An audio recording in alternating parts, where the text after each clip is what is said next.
A startup founded by a young and outspoken supporter of President Donald Trump is among the latest tech companies to quietly win a contract with the Pentagon as part of Project Maven, the secretive initiative to rapidly leverage artificial intelligence technology from the private sector for military purposes. Anduril Industries is the latest venture of Palmer Luckey, the 26-year-old entrepreneur best known for having founded the virtual reality firm Oculus Rift. Luckey began work on Project Maven last year, along with efforts to support the Defense Department's newly formed Joint Artificial Intelligence Center, according to documents viewed by The Intercept. The previously unreported Project Maven contract could be a boon for Anduril's bottom line. Founded in 2017, the company has said it seeks to remake the defense contracting industry by incorporating the latest innovations of Silicon Valley into warfighting technology. Last year, Google's involvement with Project Maven stirred a controversy inside the tech giant. The company had signed a contract with the Defense Department to develop artificial intelligence that could interpret video images in order to improve drone targeting.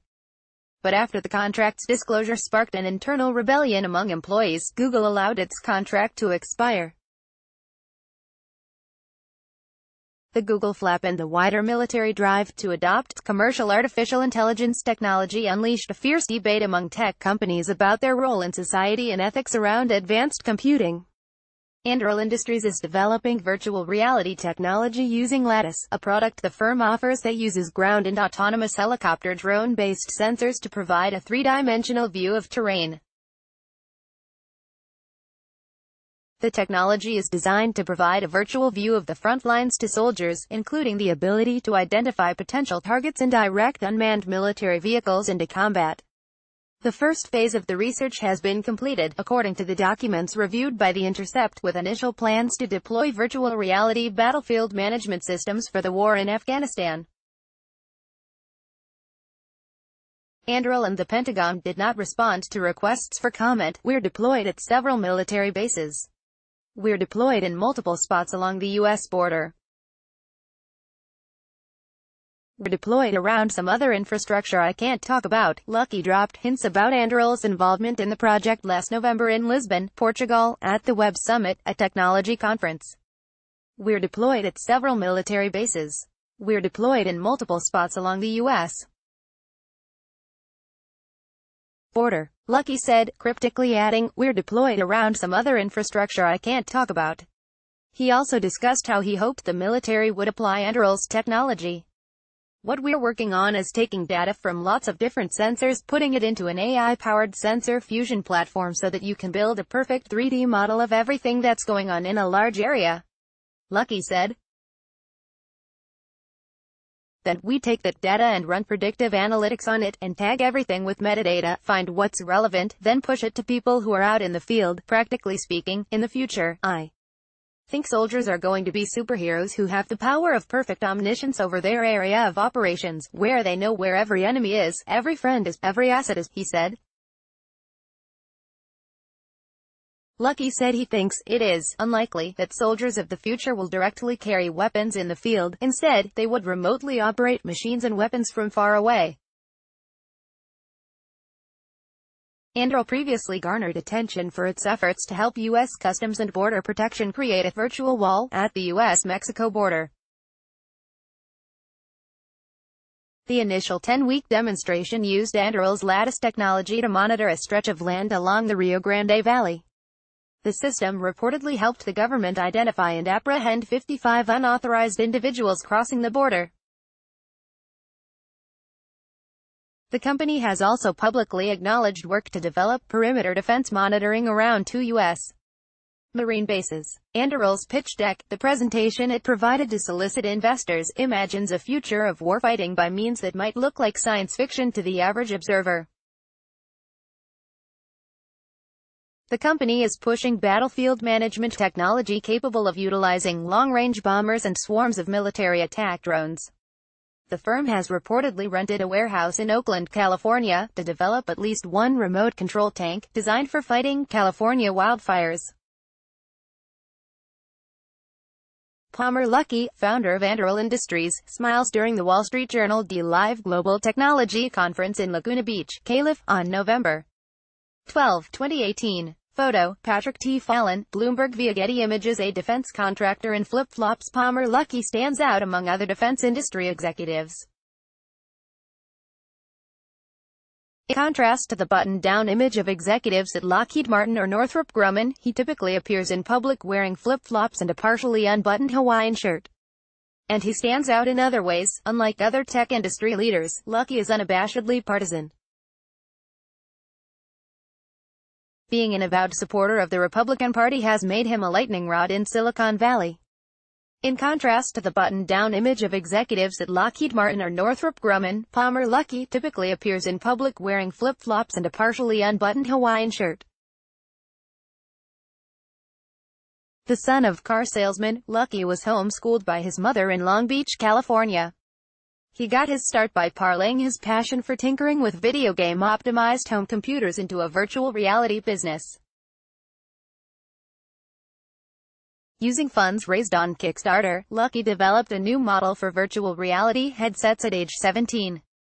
4 years later, he sold Oculus Rift to Facebook for over $2 billion, earning him an estimated fortune of around $700 million. During the 2016 election, Luckey posted on pro-Trump forums on Reddit, encouraging community members to develop memes critical of Hillary Clinton. He donated $10,000 to a group called Nimble America, which paid for a billboard stating that Clinton was too big to jail. Amid the ensuing controversy, Palmer lost his job at Facebook, which has adamantly denied that he was let go over his political views. According to the Wall Street Journal, however, Palmer retained an employment lawyer and negotiated a $100 million payout corresponding to bonuses and stock options that he would have had if he had stayed on at Facebook. In a detailed profile of Anduril, Wired magazine reported that Luckey was first inspired to develop a military technology company through an event hosted by billionaire investor Peter Thiel, another Silicon Valley conservative. At a 2016 retreat in Canada, Luckey met Trey Stevens, a former intelligence official who works at Thiel's venture capital firm, Founders Fund. The pair bonded over an interest in reshaping defense contracting using the incentives and structures of the tech startup scene. Stevens had previously worked at Palantir, the secretive data crunching company backed by Thiel, which is known for its work on behalf of spy agencies and the military. Both Palantir and Anduril are references to the classic fantasy trilogy, Lord of the Rings. Anduril is the unbreakable sword used by one of the series' protagonists. Thiel's high-profile support for Trump during the 2016 election gave him influence with a new administration. Stevens, the Thiel deputy, was appointed to the group on Trump's transition team that dealt with the new administration's move into the Defense Department. By March 2017, Luckey had left Facebook and was ready to work with Stevens on launching a new company focused on weapons systems. The military tech complex Anduril needed talent, political connections, and an injection of capital. Enter the Founders Fund, Thiel's venture capital firm. Several Palantir alumni quickly joined up. Stevens came on as Anduril's chair and another Founders Fund partner provided seed funding. Other executives followed suit, including Brian Schimpf, the former director of engineering at Palantir, who now serves as chief executive at Anduril. The timing of Anduril's founding was fortuitous in many ways. Under the Obama administration, the government had begun massive efforts to swiftly incorporate commercial technology into its security efforts. In 2015, both the Department of Homeland Security and the Defense Department opened satellite offices in Silicon Valley as beachheads to coordinate partnerships with the private sector. The Defense Department opened a Defense Innovation Unit office in Mountain View, California, where Google is based. And the Homeland Security opened its Silicon Valley Innovation Program in Menlo Park, California. In 2017, as part of an initiative that had begun the previous year, the Defense Department also unveiled the Algorithmic Warfare Cross-Functional Team, known as Project Maven, to harness the latest artificial intelligence research into battlefield technology, starting with a project to improve image recognition for drones operating in the Middle East. This wave of outreach from the government provided a unique entry point for Anduril, which partnered with the Department of Homeland Security's Satellite Office to successfully pitch its test project for the virtual wall. As Luckey recently explained to Defense and Aerospace Report, a trade publication, he also worked closely with the Pentagon's Defense Innovation Unit, crediting its former director, Raj Shah, with making his company possible. The Defense Innovation Unit, said Luckey, proved that people in Silicon Valley could actually get stuff into production, actually do work with the government. He added, "I don't think that I would have started this company if it wasn't for the work of people like Raj Shah doing great work and proving that you actually could get into it." Lobbying and political donations. Building out major government contracts is an inherently political endeavor, something that appears not to be lost on Luckey.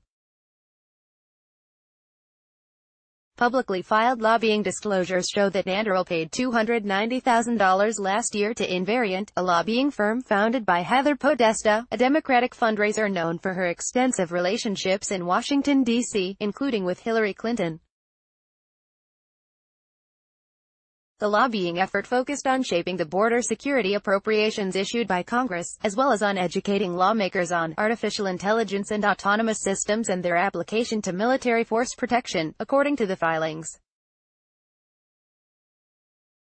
Luckey donated $100,000 to Trump's inauguration through a company he founded and gave over $670,000 to congressional Republican campaign funds over the last 2 years.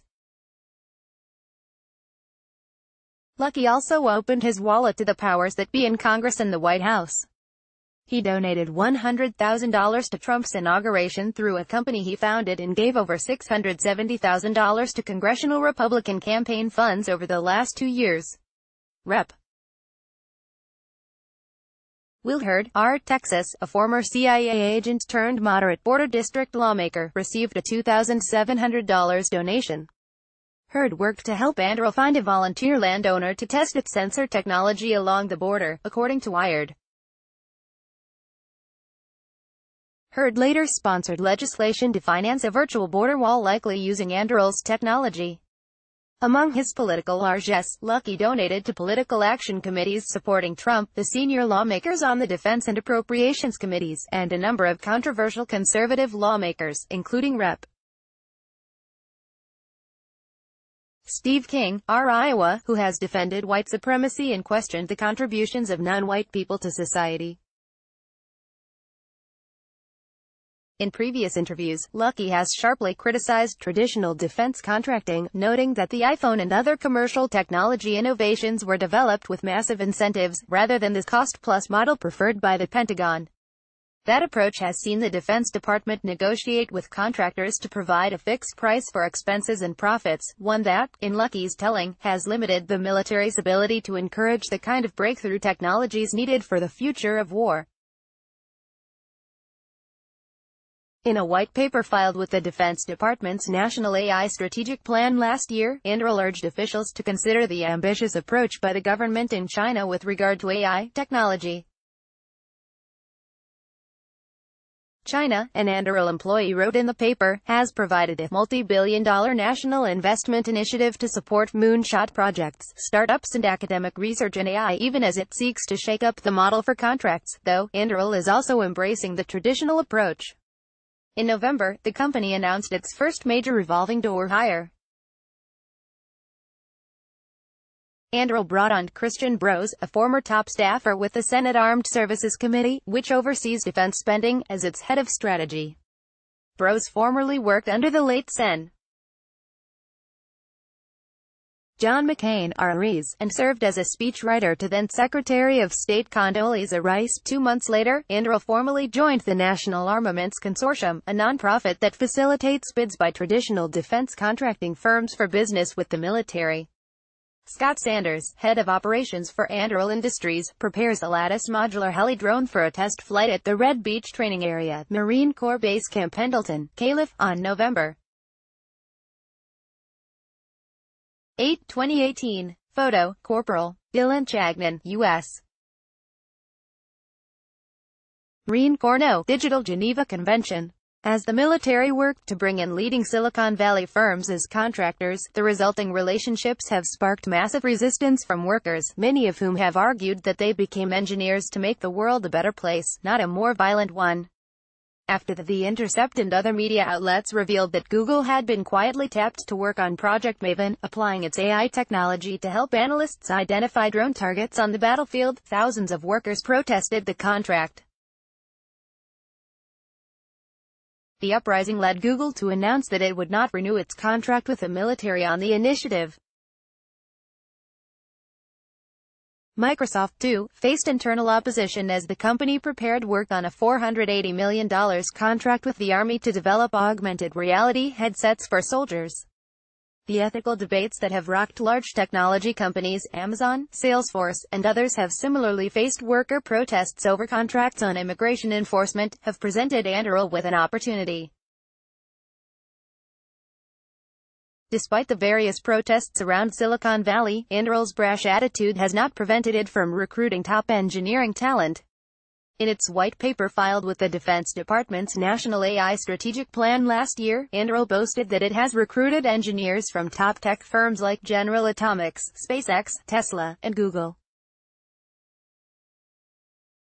In an opinion column for The Washington Post, Luckey and Stevens sharply criticized Google for abandoning the U.S. government by rejecting Project Maven. "We understand that tech workers want to build things used to help, not harm," the pair wrote. "We feel the same way. But ostracizing the U.S. military could have the opposite effect of what these protesters intend. If tech companies want to promote peace, they should stand with, not against, the United States defense community." What was left out of the column, however, was that, as the piece went to print, Anduril was beginning its own work on Project Maven. In Anduril, Luckey is presenting a company that is unapologetic about its work capturing immigrants or killing people on the battlefield. In interviews and public appearances, Luckey slammed engineers for protesting government work, arguing that those claiming conscious opposition to military work are among a vocal minority that empowers American adversaries abroad. Moreover, he said that the Defense Department has failed to connect with top tech talent because many engineers are stuck in Silicon Valley at companies that don't want to work on national security. In Anduril, Luckey is presenting a company that is unapologetic about its work capturing immigrants or killing people on the battlefield. The U.S., Luckey argued in a previous interviews, has a really strong record of protecting human rights, and should be trusted to use AI without any ethical constraints. "The biggest threats are not going to be Western democracies abusing these technologies," he told the audience at the Web Summit in Lisbon. "The real enemies are China and Russia, both of which have invested in AI military technology. China is not only investing in AI, but has unfair advantages to develop the technology using its entire population as a data training set through use of mass surveillance to run experiments." In contrast, Luckey told Defense and Aerospace Report the U.S.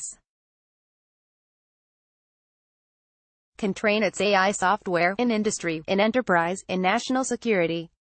The U.S., Luckey went on, could test AI, using our current military advantage to train future AI developments, and we need to start using our current military advantage.